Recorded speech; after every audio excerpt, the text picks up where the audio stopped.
Hey, welcome back, everyone. So good to see you all here. Some big stories for the night. I want to first go over a bit of what's happening with this Epoch Times story. You might have seen it. New York Times did a very bizarre hit piece on Epoch Times. They try to paint this big conspiracy of all these like dozen plus ish websites that were like secretly linked to Epoch Times. Turns out that they based that entire report on unverified claims from some shadowy group tied to Fusion GPS and to foreign governments. I'll be explaining that. Also, going to be going into Trump's correction through Washington Post. Washington Post had to publish a correction about stuff related to Georgia and the election investigation happening there, which I'll also be going into tonight. I also want to talk about what's happening at the U.S.-Mexico border with the cartels giving people wristbands, tracking people, and this huge surge of people coming across the border right now, feeding into the cartels, feeding into human trafficking. And good seeing you all here. Hey, Cassie Hansen, good seeing you. Thank you. Good. The sound is good tonight. Hopefully, the sound tonight stays good. I find my internet's been on and off. Luckily, I'm in the process of moving, as I mentioned. And so hopefully very soon we won't have to risk any internet problems. Trying to get that fixed. Regardless, I should have some other solutions soon. So bear with me. Hopefully we'll be fine tonight. Yeah, and good seeing y'all here tonight, folks. Thanks for being here, everyone. Tea time. Yeah. Yeah. I always enjoy this time with y'all. It's great. All right. Yeah. Roseanne Dunn. Hi, Josh from California. Thanks for being here. TX Packrat, thanks as well. The Rock, moving to Texas. I would love to. I'm afraid that I'm stuck in New York for the time being, or at least nearby New York, within commuting distance for the time being. But we'll have to see. Maybe who knows what the future holds. All right, folks. Good seeing you all as always. All right, let's jump into the first story for the night. I want to talk about New York Times and this weird hit piece they did. And Epoch Times issued a very very good rebuttal, in my opinion. Now, let's go into this. Let's go into what they said. It says here, this Epoch Times reporting, it says, New York Times on March 9th, 2021, published an article containing incorrect information about the Epoch Times prepared by a shadowy firm. And they're not exaggerating. Hear me out. The article, authored by Davey Alba, centers around the inaccurate claim that the Epoch Times is connected to, quote, more than a dozen sites. The New York Times makes this false claim without providing any evidence, nor stating which websites it's referring to. This is likely because the claim is not a result of New York Times' own reporting, but rather based on information that the newspaper was handed by a third party. Now, while the initial version of Alba's article did not reveal the source of the false information, the New York Times disclosed the identity of the entity in a correction statement. They did issue a correction, and they named the entity in that correction. Now, in its correction, the New York Times states that the actual, quote, source of the data, it's not a real source, it's like a source of the claims they made, right? The source is advanced democracy. Advanced democracy feeding disinformation to mainstream media outlets to attack competitors or ideological opponents. Now, the newspaper has since also updated its article. The New York Times describes advanced democracy innocuously as a, quote, research group, but fails to disclose the special interests behind the group, including Silicon Valley funding and its founder, Daniel Jones's ties to Fusion GPS, which was the firm responsible for the widely discredited Steele dossier. In other words, folks, the same people who brought to you the Trump-Russia hoax, the same ones who were getting money from the Democrats and from the Clinton campaign, and the same ones who dragged the country through the mud with their disinformation for more than 4 years are now attacking independent media outlets as well, through outlets like New York Times, just like they did to attack Trump. Using the mainstream media, spreading lies through them, and attacking people they don't agree with. Now, Jones, a former congressional staffer, founded Advanced Democracy, Inc. in 2018. The organization operates largely in the shadows, running a website that only states, quote, Advanced Democracy, Inc., ADI, is an independent, nonpartisan organization that conducts global investigations to promote accountability, transparency, and good governance. An investigation by the Daily Caller in 2019 found that the organization's donors, quote, have largely been kept secret, as Jones has avoided revealing his backers. And the article also alleges that Jones, quote, took credit for planting anti-Trump stories in the press. You hear that? Jones, quote, took credit for planting anti-Trump stories in the press. Sound familiar as planting stories in the press. Now, the New York Times, in its correction after attacking Epoch Times, using this unverified and false information, right? And its correction also reveals a connection between advanced democracy and a foreign entity named Global Disinformation Index, tied between advanced democracy and a foreign entity, Global Disinformation Index, saying, quote, the data was provided by Advanced Democracy, a research group, and analyzed by the nonprofit Global Disinformation Index, not provided solely by GDI. Now, real quick on this. How is it the New York Times isn't doing its own reporting? Are they getting their stories fed to them by groups like these? And the information is being checked by a separate group tied to the same kind of shadowy type nature in foreign countries, rather than having, say, layers of fact checking like copy editors, page editors, like we have? Do they not go through that anymore? And instead, they just publish whatever's handed to them by international entities that are interested in pushing what are very obviously political agendas? Since when do they do that, right? Now, Global Disinformation Index is based in the UK. Wouldn't this be foreign disinformation attacking a US media entity or a private business? Now, its stated goal is to, quote, defund and downrank websites it considers as containing, quote, disinformation. The group has admitted also to working with, quote, governments. So let's say that again. A shadowy organization that nobody really knows anything about and runs pretty much just a front landing page website with no information on it was feeding claims to New York Times, which are false, which New York Times took no effort to verify, published false information on Epoch Times, really lazy journalism, as Judy Marshall's noting, right?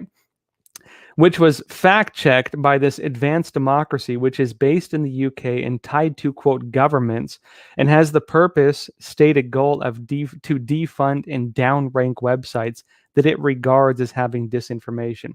And so they're spreading disinformation to fight alleged disinformation with groups tied to foreign governments with the stated purpose of defunding and downranking websites. And they're attacking Epoch Times now. Epoch Times is one of the targets of this. All right, folks. That said, Crossroads has been totally demonetized by YouTube. We are trying to get our advertising restored. No luck yet, but we'll keep you updated on that. We do have some stuff in the works. Hear me out, but not yet. Now, in the meantime, though, of course, we've been able to keep going, and we do have some great sponsors. One of them is American Hartford Gold. Now, again, tonight's sponsor is American Hartford Gold. With all the turbulence of the economy, the stock market, and with risk of inflation, given the multi-trillion-dollar spending packages they're doing, you can consider investment in an asset that is often stable and that has been on the incline, and that is gold and silver. American Hartford Gold is also one of the highest-rated firms in the country with an A-plus rating from the Better Business Bureau. They can have your gold and silver delivered right to your doorstep or into your IRA. To learn more, please check out the link in the comments below, where American Hartford Gold has provided a free 25-page information guide. So even if you're not looking to buy from them, you want to learn more about investing in gold or silver, check out that guide we have in the description below. And if you call them now, you can get up to $1,500 of free silver on all qualifying first orders. Now, the phone number is 877-260-2764. Or text Joshua to 65532. Now, I want to go over some questions, so folks, if you have questions, as always, leave them in the chat. But I want to go over one more story first, because I think you'll all find it very, very interesting. Now, what's different with Trump now, right? When the media tries to attack him, what has changed with Trump? Trump is now a private citizen, meaning that Trump now has protections that he did not previously have. And as a private citizen, when media organizations publish fake news about him, guess what? They need to correct them or he can sue them. And it seems that Trump is, at the very least, threatening this right now. Let's go into this. This is an article from the Epoch Times. It says Trump responds to the Washington Post correction on his call with Georgia election investigator. Right, and I'll get into in just a bit that Georgia election investigation too, because it's pretty big.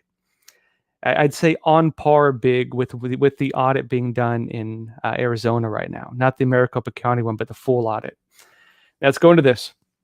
It says former President Donald Trump issued a lengthy statement following the Washington Post correction of a false quote it published in January that claimed that he had told Georgia's top election investigator in a phone call to, quote, find the fraud, making it seem, of course, that Trump was basically saying find it even if it's not there, right? It was fake. Now, Trump in a statement to news outlets said he appreciates the correction, but would quote, further appreciate a strong investigation into the allegations of election fraud in Georgia's Fulton County, as well as an investigation into what he called the, quote, Stacey Abrams political machine. Trump campaign advisor Jason Miller also weighed in on the retraction, saying in a Twitter post, quote, time for some other media outlets to correct their fake news coverage of the story as well. You know who you are. Now, the Washington Post, known for its prominent anti-Trump slant and tied to Amazon, issued a correction on March 11th to a story it published in January after an audio recording emerged of a call that Trump had in December 2020, allegedly, with an investigator from Georgia Secretary of State Brad Raffensperger's office. In other words, what's happening here, folks? Trump is now a private citizen. They can't lie about him like they used to. And it seems to be the case that they're doing this deeply for what appear to be political reasons to make sure that news about what's happening in Georgia is not properly reported. Now, what do you call this normally? Normally, this is what you would call, well, you could call it technically propaganda. You could call it disinformation, where they alter evidence to change conclusions, right? Or alter the interpretation of evidence. You could call it psychological warfare, where you're trying to alter the interpretation of information again. You could call it crisis management, right? There's all kinds of names for stuff like this. But what's happening right now, let's go from the crisis management angle. And really, these refer to different methods within the same basic ideas. Crisis management. What is the crisis? It's right here, Epoch Times. Georgia judge might unseal Fulton County absentee ballots for fraud investigation. And so as the judge is preparing to unseal the Fulton County absentee ballots for an investigation into fraud, what's happening? You have different news outlets trying to claim that Trump basically altered this whole thing. Basically trying to say that the whole thing, don't pay attention to it. Trump called them up and told them to find the evidence. And so any evidence that comes out, you shouldn't look at because it's tied to Trump. That's the narrative, right? That's the crisis management strategy. Let's go into what's actually happening, though. It says here, a judge in Georgia says he might unseal absentee ballots in the state's Fulton County so that a government watchdog can investigate voter fraud allegations. Henry County Superior Court Judge Brian Amaro said he's inclined to order the ballots unsealed and reviewed by experts hired by Garland Favorito, an advocate of voting integrity. The Atlanta Journal-Constitution reported. Now, Amaro, during a hearing on March 15th, said that if the ballots were unsealed, there would need to be a plan in order to make sure that they're kept secret and kept secure. And he said, quote, He said, we want to do this in such a way that dispels rumors and disinformation and shed light. The devil's in the details. And he made the comment after a lawsuit filed in a Fulton County Superior Court contended that fraudulent ballots were cast during the November 3rd, 2020 election amid other alleged irregularities as workers counted votes in Atlanta's State Farm Arena on election night. Remember that video, folks, where you had the surveillance cameras showing people pull out these bins of votes after the journalists and poll watchers were told to go home? Well, that was the Fulton County. That was the Fulton County Atlanta State Farm Arena. Now, the Georgia Secretary of State's office, which dismissed such allegations months ago, didn't immediately respond to request for comment by the Epoch Times. The judge discussed an order that would prohibit Favorito's group from disclosing their work without permission from the court, adding that he might appoint an official to oversee the analysis. Now, the review of the ballots, according to Amero, could start in April, as reported by AJC. What does this mean? It means that even though the Supreme Court is refusing to hear the evidence, even though the Supreme Court right now is they tossed out the Trump lawsuits, tossed out the Linwood lawsuits, tossed out the Cindy Powell lawsuits without stating why, without giving a reason. Even though that happened, and even though no evidence in those was actually looked at by the courts, you have states now pushing back. And as states launch their own investigations into it, you can expect information to be made public. Now, the integrity of the information is going to be the big piece of this. Whether, for example, the actual investigations included real investigations, including into all the areas where different allegations of wrongdoing were raised. And also whether, if they find information, that information is able to be provided to the public, because it seems that the court system, beyond the local courts, doesn't seem interested in acting, meaning that it's going to be public opinion that drives this. Public awareness will drive this. And so the information needs to be made public in order for that awareness to happen. And frankly, if the public becomes aware and the courts still refuse to act on it or refuse to hear it, well, guess what, folks? People are going to lose faith in this government real quick. And so this is moving forward, and I think really, really needs to move forward. All right, folks, let's go into a few questions, and then we'll go into some more stories. First up, this is from Eve. You said, Josh, great interview on Convention of States. Yeah, if you haven't seen it, we had an interview with Mark Meckler, who is really the guy running the front lines of the Convention of States movement. And for those of you not familiar with it, Article 5 of the Constitution does give the ability of states to meet and propose amendments to the Constitution. And there are groups trying to push for this, one of them being under Mark Meckler. You call it a Convention of States. Now, there's a lot of different takes on it. I'm not taking a stance personally, but I remember I talked about it before, and a few of you mentioned that I may have made errors in my statement, because I think I said it's to alter the Constitution, which it is not. It is to propose amendments to the Constitution, which is an important distinction. Now, check it out. I ask him all the hard questions, I believe. I think we go over all the real rumors going around, and I think he does a very good job answering those questions. Eve, you're asking, my concern is, how could we voters ratify anything coming out of a convention if election integrity goes unchecked? So in my understanding, the way it works, based on what I've been told by a few people now because I've been researching it, the way it would work is that you would have to have the states, I think the state legislature technically, agree to have this. You would have them basically assign delegates to go and meet in a convention of states to propose amendments. You'd have to have, I think, 33 states get on board with it. And to have anything go through, you'd have to have, I think, 38 states get behind it, which means actually it's a pretty thin margin. Now, they're still a bit far off from getting those, I believe, 32 states on board. I think they're in the 20s currently, I want to say, or they're on track to get into the 20s. But as we see again, federal overreach, and as we see again, a lot of the problems coming out now, I think really there's a very strong chance we could see this. And I would put this about on the same level as Texas trying to leave the union right now, this Texit movement.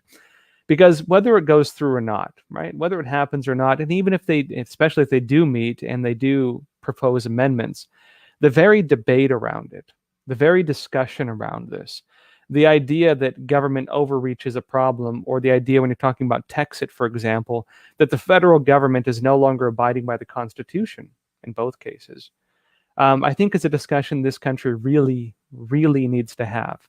Because really, as we're seeing now, we've come a long way since the way this country was under the founding fathers. The federal government has become extremely larger, and things are getting pretty serious because of this.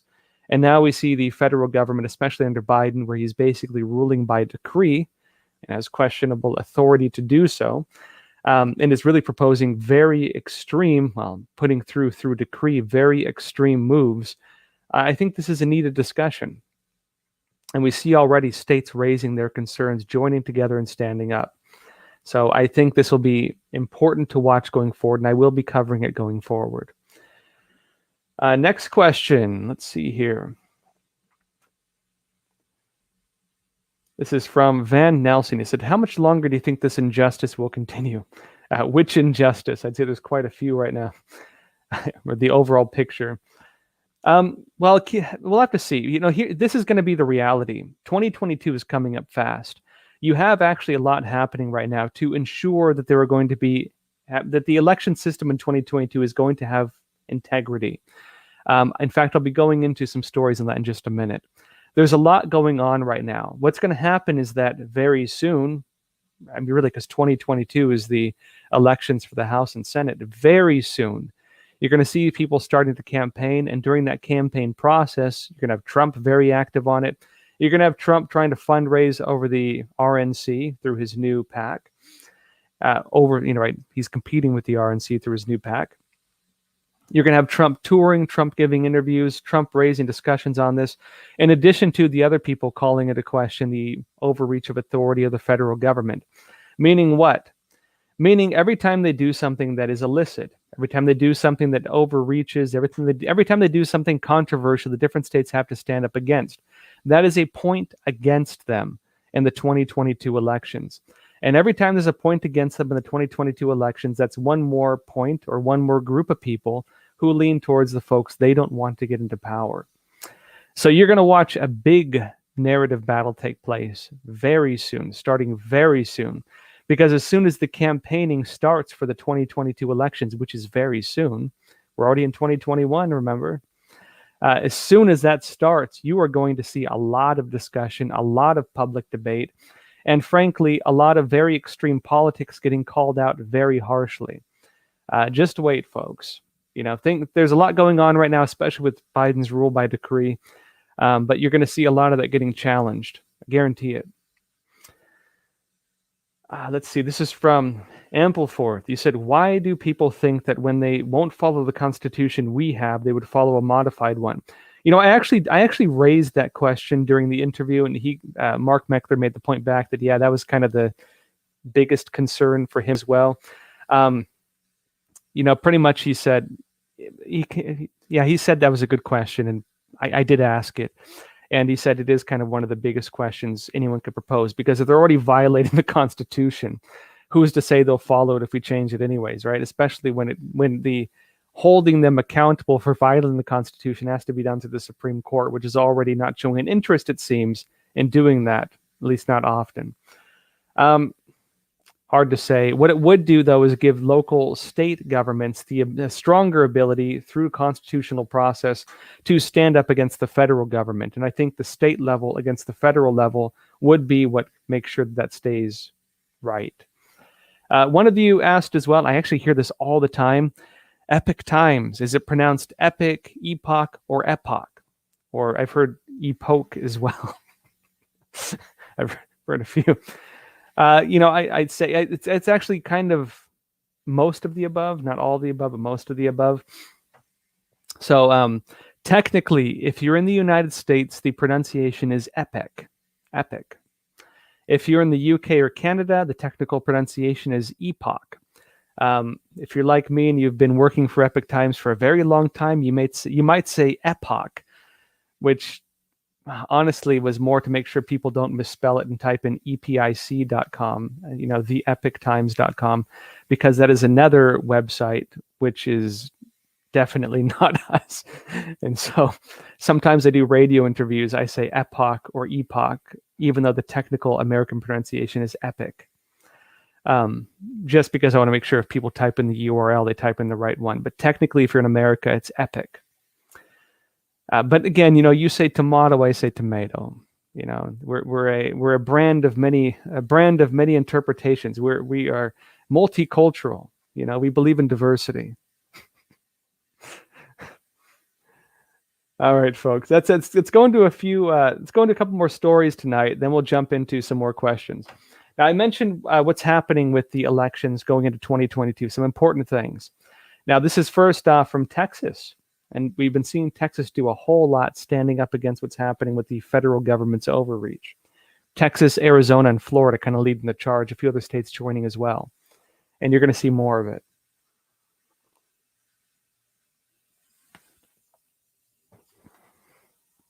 All right, folks, let's go into it.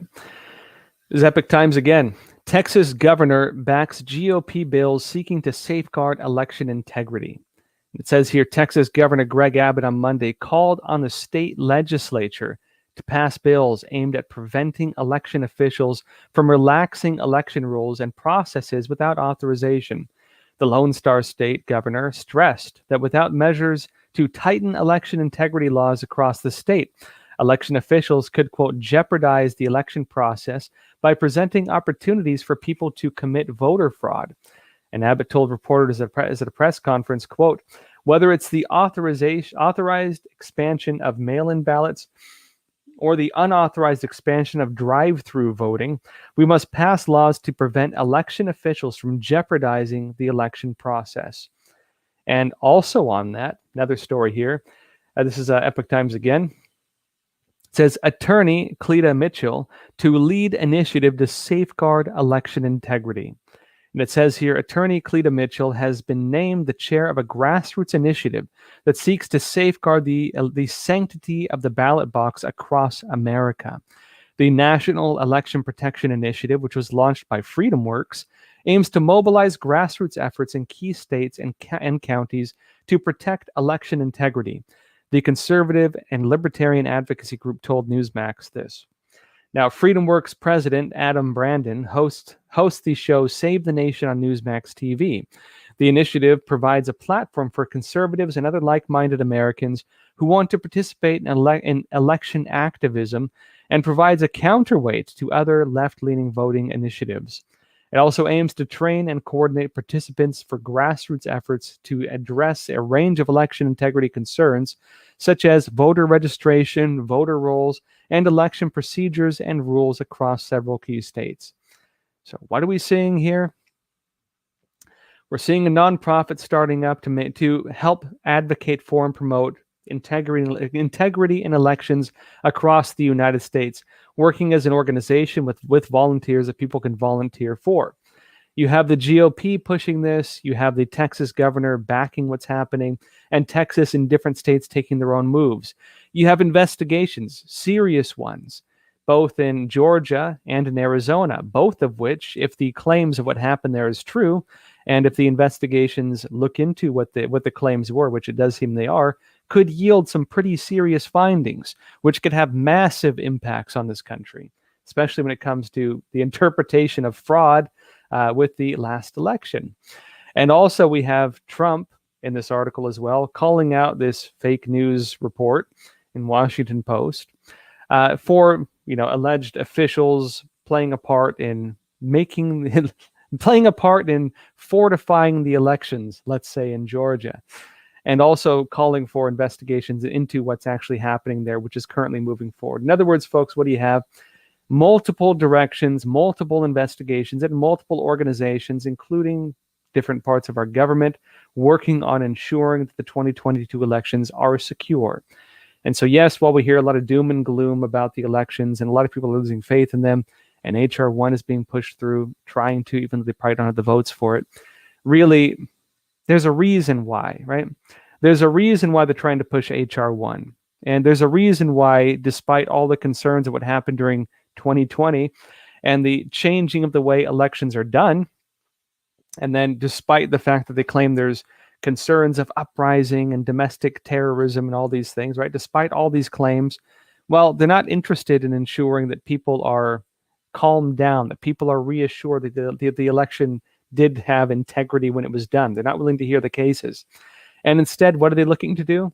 They're looking to ensure through the federal level that the things they changed stay that way, that this is federal mandated across the entire U.S. And frankly, folks, they would not do that. They would not do that if they were not afraid of, frankly, if within their own political interests, they weren't afraid that things could actually work against their interests. And so really, there's a lot going on, really.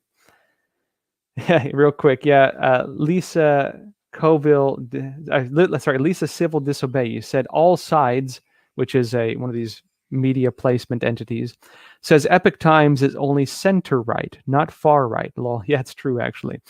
Now, while different media outlets, including New York Times, try to frame the Epoch Times as being far right, I don't know what the basis is of that, because we're probably more about human rights than they are. Even though they try to frame, and probably more diverse too, which is funny. Even though they try to claim we're far right, if you go by blind assessment, in other words, they didn't actually look at the name of the publication, they looked at just the articles and did a blind assessment. All sides determined that Epoch Times was centrist and was only center right because we tend to interview more conservatives. That was the only basis of us being called center right. Technically, by blind analysis, we are considered centrist, with the exception, again, that we do tend to interview more conservatives, which is fair, frankly. Right? And so even the far right narrative is a bunch of nonsense. But, here's the other thing, too, you have going on in this country. The far left and the establishment that they've taken over, right?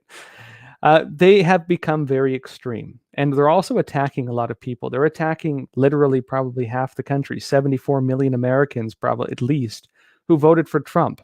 They're calling Trump supporters racist, domestic terrorists, all kinds of names. They're attacking just about every conservative news outlet. They're attacking every public figure. They're attacking their own. They're attacking Dr. Seuss. They're going after Mr. Potato Head. Even Mr. Potato Head and Pepe Le Pew and Speedy Gonzalez. They're going after everything right now. But you know what that means?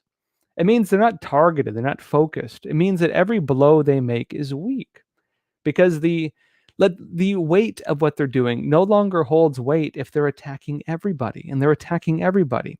If you were, say, a fighter, professional fighter, for example, in random fact, I was actually training to be a professional fighter for a while, long time ago.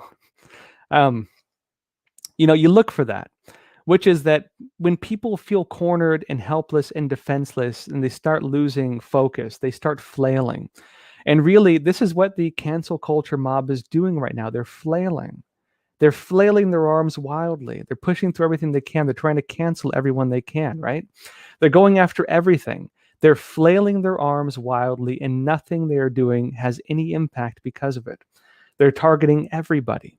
And what's going to happen with this? People are becoming numb to it. People are going to stop caring really quick. The weight of the cancel culture mobs, I mean, who can even keep track of who's been canceled today or yesterday, right? The weight of these things is becoming less and less because they are flailing. And so this is what's going on here. Now, that said, let's get into what's happening at the border. I want to touch on this because quite a bit's going on, and some of which really doesn't line up with the other narratives they're pushing, which is quite interesting. Sorry. Marie Akers, you cracked me up. You said you do look like the Karate Kid. Yes, I had friends who used to tease me. They said I looked like Ralph Macchio. Crack me up. All right. Let's go into the other news. So first off, I want to talk about the border crisis. Epoch Times reporting. It says illegal border crossings will be highest in 20 years, according to Department of Homeland Security Secretary. And it says the number of migrants who are illegally entering into the United States via the southern border has spiked during President Joe Biden's first 2 months in office, said the head of the Department of Homeland Security on Tuesday.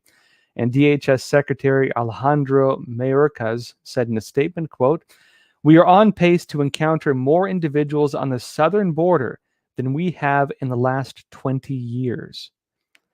And also on this, get this, Epoch Times again, 10% of illegal immigrants test positive for CCP virus before release, according to Representative McCarthy.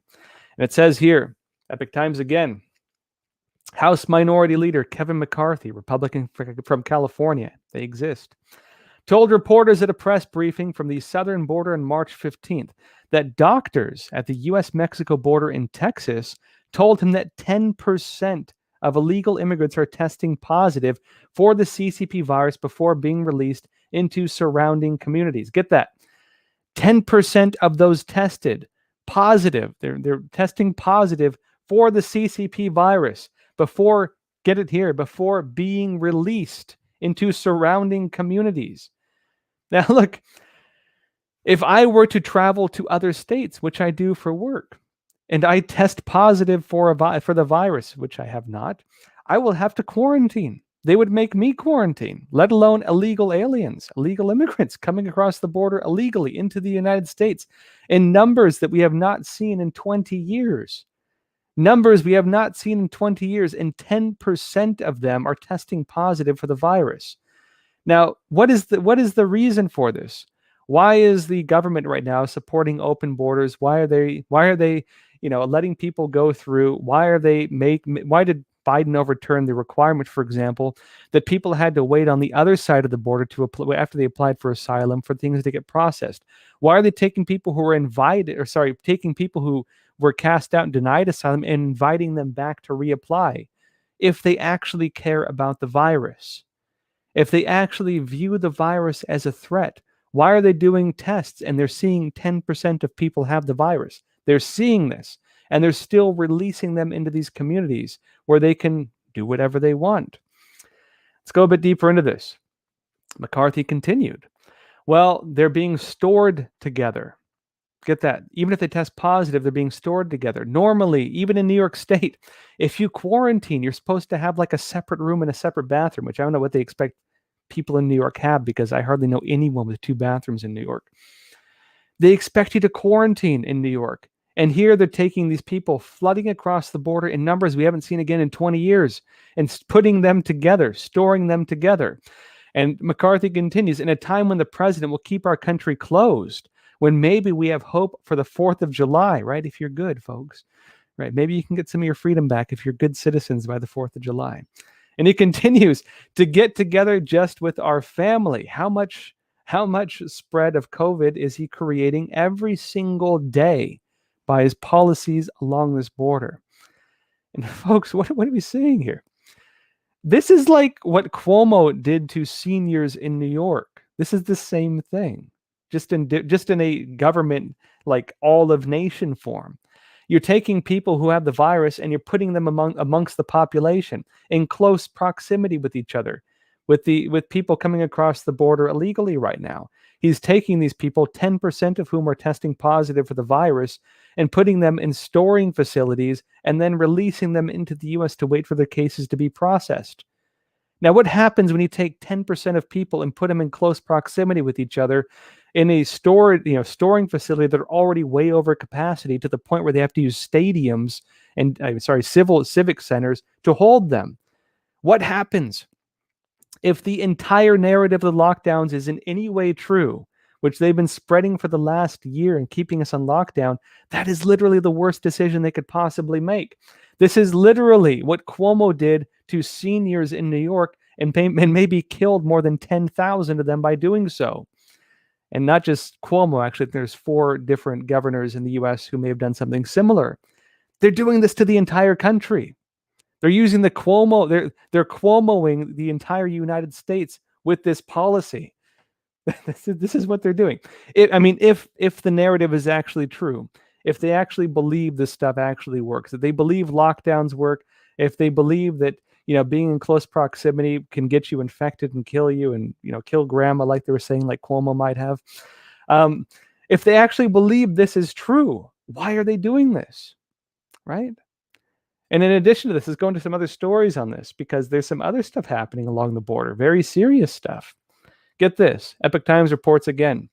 Cartels use wristbands to track human smuggling over border.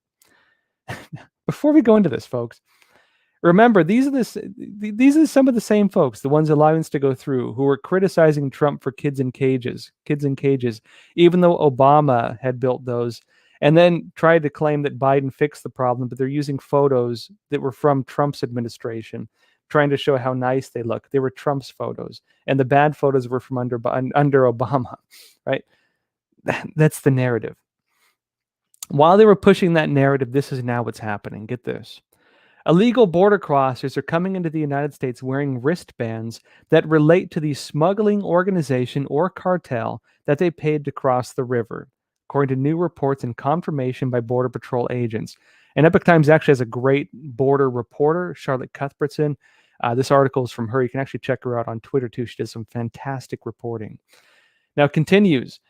The wristbands have been spotted on illegal immigrants in the Rio Grande Valley in South Texas, as well as discarded on the ground beyond the river. Some illegal aliens were found wearing 2 different colored wristbands. The system, quote, basically outlines a process that the smugglers are using to know who paid, who didn't, so that they can start moving them through because they've got so many people backing up, according to Jason Jones, a former captain in the Texas Department of Public Safety. Now, the wristbands have numbers, words, and logos on them. And Jones said, quote, we've seen turtles, we've seen devil heads, and little snakes. Now, the Gulf Cartel, for example, which is the CDG, is using the word metal to signify a certain leader on the Mexican side, he said. They're tagging people. Like, yeah, they're giving people wristbands to make sure they paid. What happens if they don't pay? What do you think happens to these people? They don't pay the cartels. What do you think happens to them?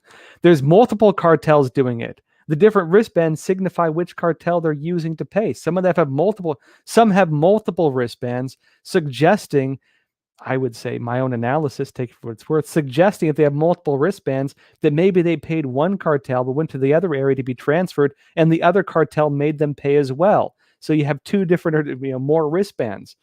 Yeah, Rita Schaefer, you're saying it's like cattle. It's crazy. They're being trafficked. These are human traffickers by the cartels, the drug cartels. These are groups that commit atrocities on the level of ISIS, operating on the U.S.-Mexico border, running full-time drug operations and full-time human trafficking operations. And in addition to that, you know what else they're doing? Right? What else they're doing is they use people for this. They use operations like this in order to distract from the drug trafficking operations. The kids, the unaccompanied minors, they use them as bait. These kids are being used by the cartels half the time. They use them as like free passes to get through customs. They also use them, for example, to force Border Patrol agents to literally babysit while they run other operations in other areas. They use them. These are not, your friendly migrant, advocacy organizations. These are hardcore criminals who kill and sell drugs with impunity. And I mean, really, read some of the articles coming out of Mexico and what they do to people. It's horrifying. Yeah, and funny enough, pretty terrible, but a lot of news outlets in Mexico can't even cover what the cartels are doing these days. Because if they cover it, the cartels typically would abduct the journalists, hold them hostage, and force them to write positively about the other cartel and negatively about the other one. And they were caught between the cartels and would be killed either way they went. So a lot of them opted not cover them at all. These are the organizations running these. Let's go more into this. The Epoch Times again, it says, as cartel gets stronger due to border chaos, more violence expected in U.S. It says here, Mexican cartels are getting stronger as the Biden administration weakens security at the border, according to several current and former law enforcement officials. Most cartel violence occurs in Mexico, and really it's like Vietnam War levels of violence there right now. Has been for a long time. Most cartel violence occurs in Mexico as different factions fighting for territory along the border into the United States. Smuggling drugs and humans is their primary business, and they control the border.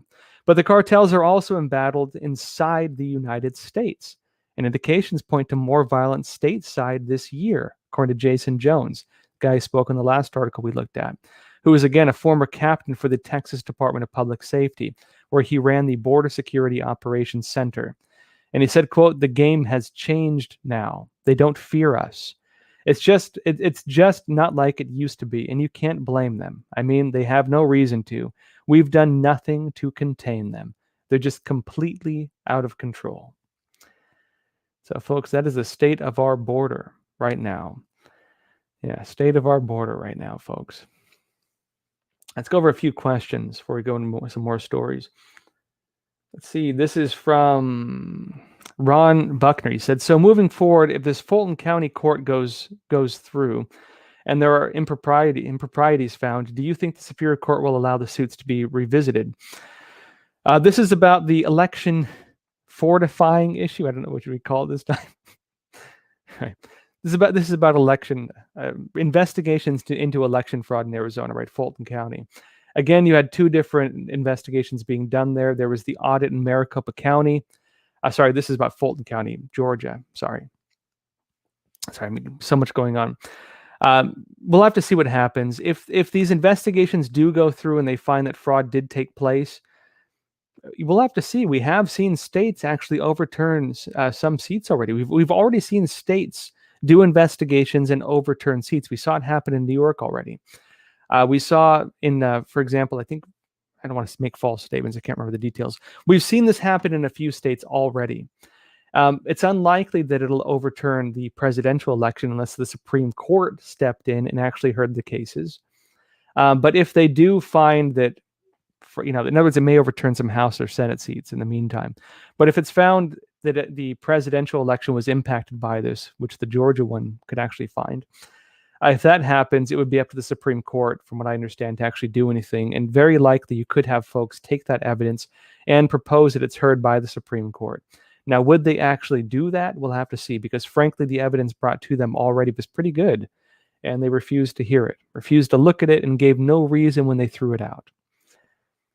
And that was three different cases: the Linwood case, the Sidney Powell case, and the Trump team case.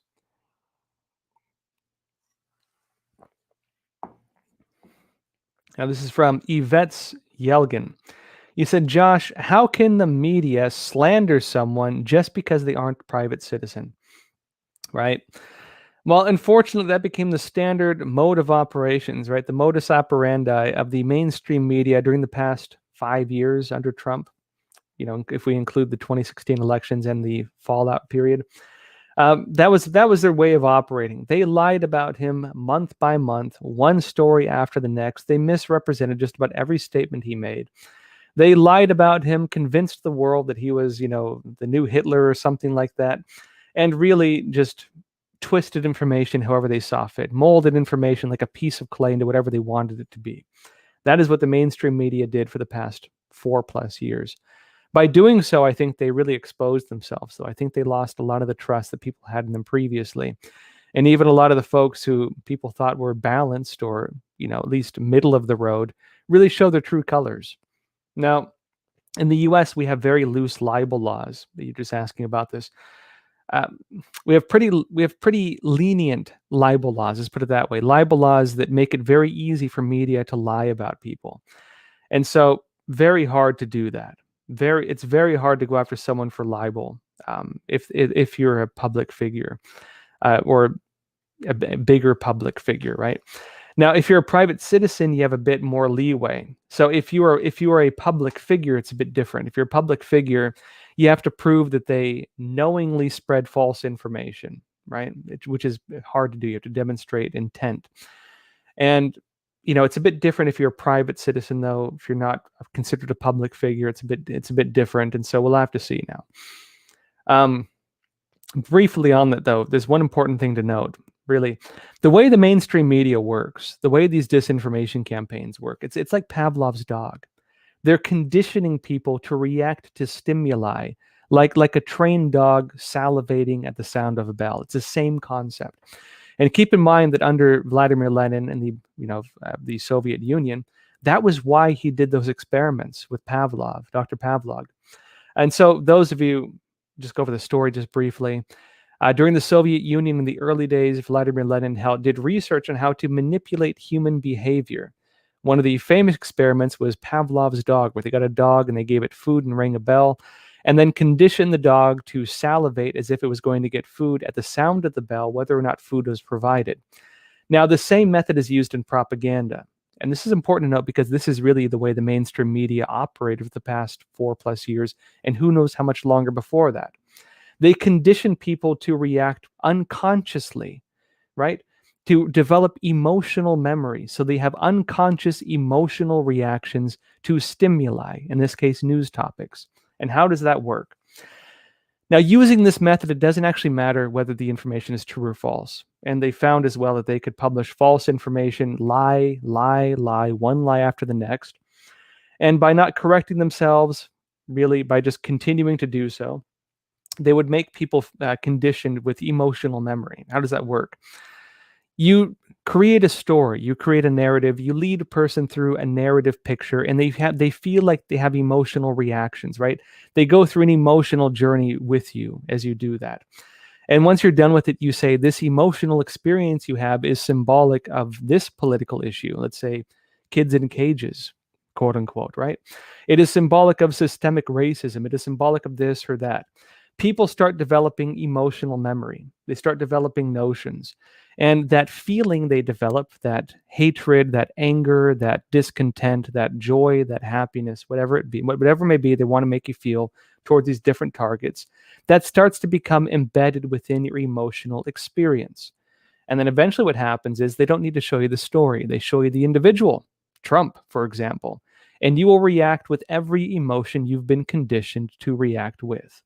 Just like a dog salivating at the sound of a bell. That is what they did to people in this country. Now let's go into one more question, then I'll go into another story for the night. This is from Candy Duke. He said, question, can you talk about today's ODNI report that says China did not interfere with the elections? I saw that. Yeah, I would put that ODNI report as about as credible as the ODNI report after Trump got elected when they claimed that Russia interfered in our elections. The director of national intelligence has about as much credibility as New York Times right now, and frankly. Remember after Trump got elected and the entire intelligence community made the determination that Russia interfered in our election, and really if he dug into the report, it was just filled with a bunch of garbage nonsense collected from sources they did not even independently verify, such as Fusion GPS. Remember that? And remember how they lied to this country over and over again for 4 years and dragged it through the mud and turned people against each other and incited hatred and convinced people that the president of the United States was a Russian operative? Remember how they did that? That was about the same thing as what they're doing now. And so I take that ODNI report with about the same credibility as they had when they made the Trump-Russia scandal claims. Take it like that, I would say. All right, folks, let's go over a couple more stories. We have a bit more time. Now, something important happening right now that I think is really, really important to note. Now, it says here, this is Epoch Times reporting, and I'll explain why this matters, right? This is basically China right now is building the model for countries to bounce back from the virus. They are building the model for virus recovery, and they call it state capitalism.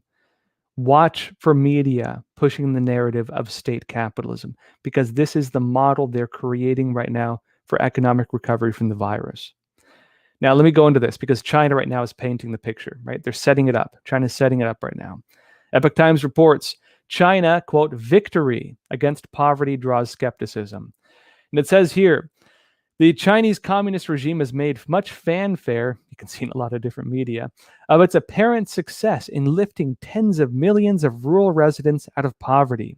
But leaked internal documents obtained by the Epoch Times show that Beijing's strategy is reliant in part on directing state-owned and private enterprises to buy a range of goods from China's poorest provinces, an approach critics say will not bring about sustainable economic improvement for these regions. And it says China, further down, China sets its own standard on poverty as people who earn less than $2.30 per day. That's their definition of poverty. If you get more than $2.30 a day, you're not poor in China, right? According to state-run media, even by their own admissions. Now, that poverty line is lower than the standard set even by the World Bank, which defines poverty as those earning $5.50 or less a day for upper middle-income countries like China. Now, what are we seeing here? Different media right now are promoting, I've seen New York Times do it, promoting the Chinese Communist Party's model of what they're calling state capitalism. What is state capitalism? The phrase comes from communism. Lenin himself used it. He referred to socialism as the state capitalist monopoly. Shortly after the Bolshevik Revolution, he said this. He had an article, in fact, that was headlined something along the lines that can we advance to communism if we fear the stage of socialism? And in that article, Lenin said we need to go to socialism first, which he referred to as the system of state capitalist monopoly. What does that mean? It means the state has a monopoly over the systems of capitalism, meaning socialism, meaning the state controls the businesses. And this is one of the biggest, carrots on a stick that a lot of young socialists follow, the belief that somehow socialism gets rid of the big businesses. It does not. It brings them under state control. It just takes them and institutionalizes them. The exception to that, as Endless Dark is noting, would be fascism, where the state cooperates with the big businesses, works hand in hand with them for their totalitarian system. Now, what are they doing? What's China doing? They're doing a few different things. One is they're spreading lies like this, saying the model of state capitalism can bring people out of poverty, saying the model of state capitalism, i.e., socialism, is the greatest way to recover from the virus. And they're promoting a few different things. One is using state subsidies to buy up local resources, local goods, to enhance things in ways that actually don't really work, as we're noting here. They're also, for example, bringing out a mixed model economy, they're calling it, where the government in China, the Chinese Communist Party, is planning to buy up, partly own, or fully own every single business in the country. Not a single business will be outside the control of the Chinese Communist Party. They're calling this the mixed model economy. And that means that every business from the biggest company in China down to your hot dog stand is going to be controlled partly by the state. And this is going to be something very important to watch for no matter which country you're in, whether that's the United States, whether it's Europe, whether it's Latin America, whether it's different parts of Asia. No matter where you are, beware of media pushing the line of state capitalism. Beware of officials pushing the line of state capitalism. Beware of different academics pushing the line of state capitalism. Because not only are they pushing it sometimes because they actually believe in the model of socialism that it represents, sometimes they may be pushing it because they may be in the pocket of the Chinese Communist Party. I'm not overblowing things here. We saw during the Trump administration how many academics and how many universities and how many think tanks and how many journalists and news outlets were taking money from them. That under the United Front Work Department, journalists were taking paid dinners from these CCP's front organizations that work as its overt spy departments. Again, I mentioned, for example, National Pulse pretty often. Natalie Winters has fantastic reporting on this. Check her out. Check out her work. Really great reporting. When people push narratives like this, sometimes it's because it's fed to them. Sometimes it's because they actually believe that this is the future of the world. And they actually support, again, state capitalism, i.e. socialism, right? And also be wary of voices talking about the Chinese Communist Party's success, quote unquote, in lifting the Chinese people out of poverty. Because not only is this based on CCP data, which is false, even according to their own data, it's also based on the CCP's own altered data on what poverty is defined as, $2.30 per day. In addition to the fact, for example, that, as I've mentioned quite a few times, the CCP claims to have lifted the Chinese people out of poverty. And you hear a lot of academics, even respectable ones, noting this because it's the narrative the CCP pushes. What really happened? The Chinese Communist Party took over China. They pushed out the Kuomintang, which was the government which had been weakened after fighting the Japanese during World War II. The Kuomintang fled to Taiwan, established a government there. The Chinese Communist Party was seen as the illegitimate government. The Taiwanese government was seen as the legitimate government of China for a very long time, including by the United States. The UN overturned that. Then what happened? Chinese Communist Party brought every single system in the country under the control of the military, the PLA, People's Liberation Army. Then they launched different movements to purge the culture, to purge the Chinese people, to kill off everything they were. It destroyed Chinese history, it destroyed their religions, it destroyed temples, churches, monuments, structures, everything that defined what their culture was. And then it tried to claim that it represented Chinese culture. And then what did they do? They restricted every single person in the country from engaging in private business. And then finally, when they had the reform and opening up period under Deng Xiaoping around the time of the Tiananmen Square massacre, what happens? They give a bit of that back to the people. They take control of the businesses out from purely the military and give some to the state council, which became the government of China under the state council, which is still controlled by the Chinese Communist Party, and then let the Chinese people engage to an extent in some private business. And then when the Chinese people used the free market to recover a little bit of what they had lost, the CCP claimed that it lifted the Chinese people out of poverty. As I've mentioned before, and I'll say it again, that is equivalent to holding someone's head underwater, and then when you lift them out, claiming you saved them from drowning. That is what the Chinese Communist Party did to the Chinese people. And folks, that is again the narrative being pushed around the world. That is the narrative being pushed by our media. That is a narrative being pushed by all these different so-called academics and journalists and think tanks and so on who are trying to influence US policy on China and also trying to promote the system of government they have there, the China model here in the United States and in other countries. So going forward, folks, beware of the state. Beware of the statement, state capitalism, because this is what it refers to. All right, folks, that said, a lot going on. I'm going to keep covering what's going on with the election investigations, keep covering what's happening at the border, keep covering things as they go forward, moving into 2022, because guaranteed there's going to be a lot of action very, very soon.